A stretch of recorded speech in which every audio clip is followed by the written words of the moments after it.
Hey everybody, welcome back to Video Episode. Today we're going to continue the series on the Steam Deck, more importantly what emulators you should be playing, what games to play on them, and most importantly how to get them set up.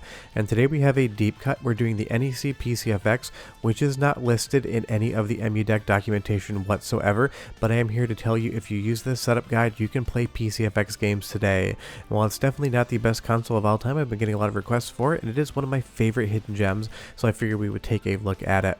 Don't get too far involved though. If you do me a huge favor, go down below, hit like and subscribe, and ring that notification bell. Definitely helps us out.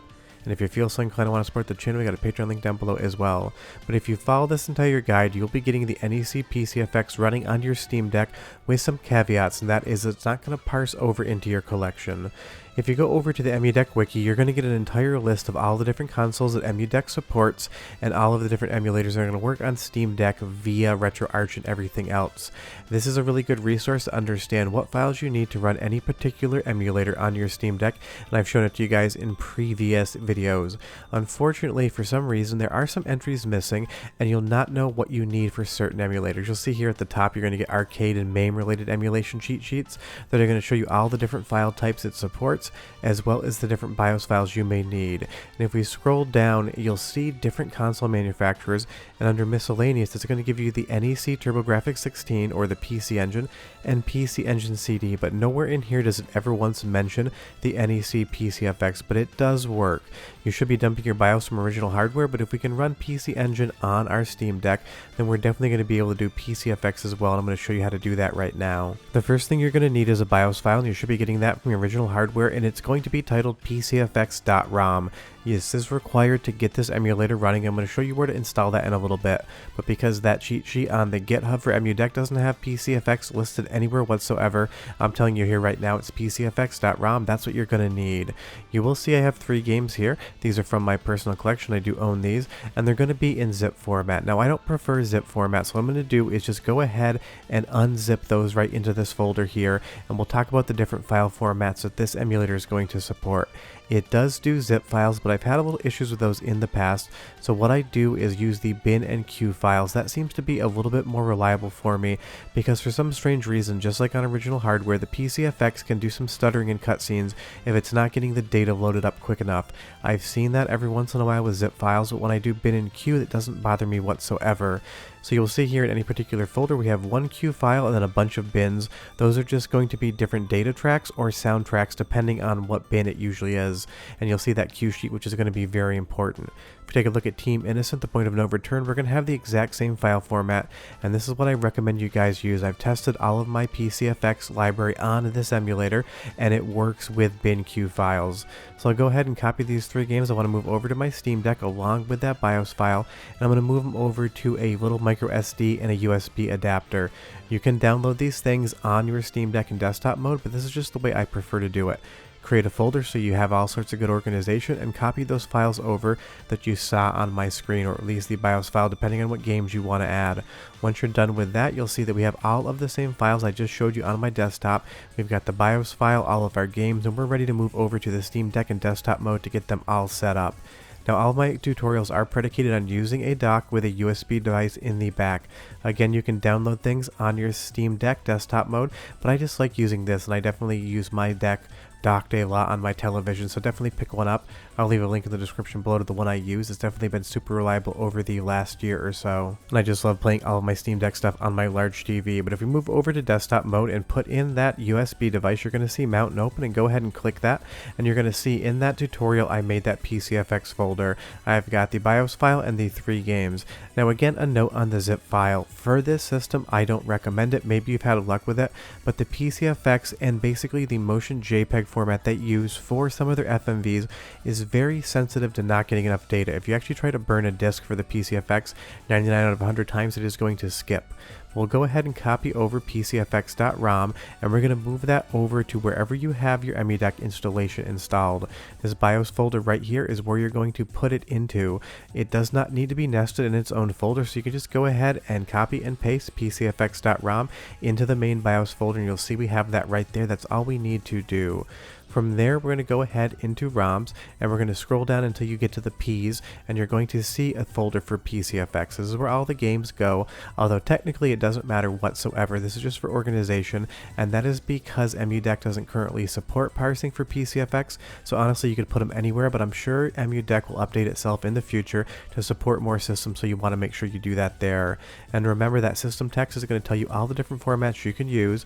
It's going to list the .q. You can also do CHD files, but again, for me, this is just what I find to be reliable. So go ahead and copy whatever games you want over into the PC-FX folder. It takes a couple seconds for them to paste over, but it's relatively quick. And the good thing about PC-FX games, and these games in general, is that you can open them up out of their zips and have that bin-q format. It doesn't take that much more space than it would if you kept them as a zip or CHD. So you'll see we got our games in PC-FX, we have our PCFX.ROM file in our BIOS folder. That's all the setup we need.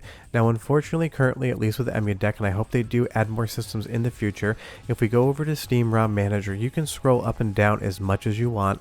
There is not a parser for the PC-FX. You have PC Engine, you have PC Engine CD, but PC-FX is one of those systems that still does not allow a parsing to take place with all of the different cover artwork.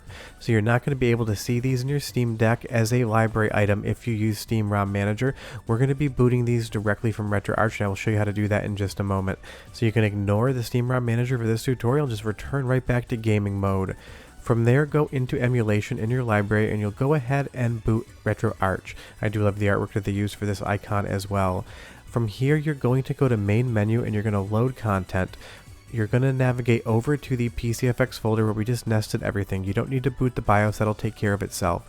So if you scroll down until we get to the P's again, and we go to PC-FX, you're going to see the 3 games we just added to our directory in desktop mode. You want to go ahead and pick the Q file. Don't pick any of the bins, that's not what works. And then you're going to get a list of cores. You can try to boot this in, and you're going to see NEC PC-FX Beetle PC-FX. That is going to bring the PC-FX online, and it's going to be on your Steam Deck. But one other thing, it does boot into an operating system mode, a very light one, so you're going to see this icon hovering right here. As soon as it starts bouncing up and down, you can go ahead and hit A, and that will boot into the game itself. It confuses people at the start. And that is how you get PC-FX running on your system. I'm going to go through some of the options and how to change games in just a moment, but this is different than most of my other tutorials. Normally you launch the game from the main menu. From here you have to do it in RetroArch. And as far as the options are concerned, they are very minimal. The PC-FX doesn't do a whole lot of anything as far as options are concerned.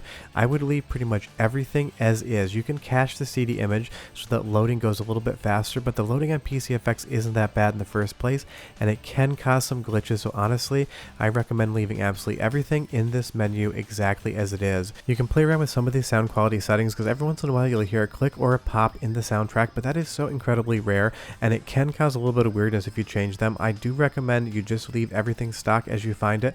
It's going to give you the best PC-FX experience. And the great part is, while it's not the biggest library in the world, there are some definite hidden gems. Zenki here is an awesome 2D beat 'em up using the 32-bit power of the PC-FX. It's not the longest game, but it looks absolutely incredible on the Steam Deck screen, especially if you have the OLED model, I'm sure. And docked, it is also a really fun time. And that's the great part about something like the Steam Deck and emulation. You can find some new awesome games you've probably never heard of before and start playing them today. But tell me down below if you ever even played a PC-FX, I would be curious. Now if you want to change games, just go ahead and push down both the analog stick buttons and you'll get to the quick menu, and you can pop back over to load content, go back to the start directory, go back to PC-FX, and just pick a Q file of a different game. It'll automatically load up just like it did at the beginning. But again, you're not going to get these games currently in the library through EmuDeck or through Steam ROM Manager, but hopefully sometime in 2024, some of the systems that people do want to play get parsers added into EmuDeck, because it would be fun to be able to get all the artwork in your library without going through a bunch of custom steps that I did not want to do for this tutorial. But games like Chip Chat and Kick here, a little bit weird in the graphics department on the cutscenes, just going to leave that there, but otherwise it's an awesome game and it's a fun game to play on Steam Deck because it really does feel like a portable release. But if you follow this entire tutorial, you can play the NEC PC-FX on your Steam Deck, and the emulation is extremely good. I own PC-FX hardware, I own PC-FX games, and the next time I want to play my PC-FX, if I don't want to play it on a CRT television, I'm going to do it via my deck and emulation versus hooking it up into one of my scalers and playing the original hardware. everywhere. But that's the fun part about Steam Deck. It's not just PlayStation 1 or PlayStation 3 or Xbox emulation you can do on this. There's such a deep cut list of consoles, computers, arcade boards, and otherwise that also emulate on Steam Deck that you've probably never heard of or don't even realize exist because they're not in the parsers. If you run into any issues, leave me a comment down below. I'm happy to help you guys out, but start playing PC-FX. Definitely check out Zenki and Team Innocent. See you next time. Bye-bye.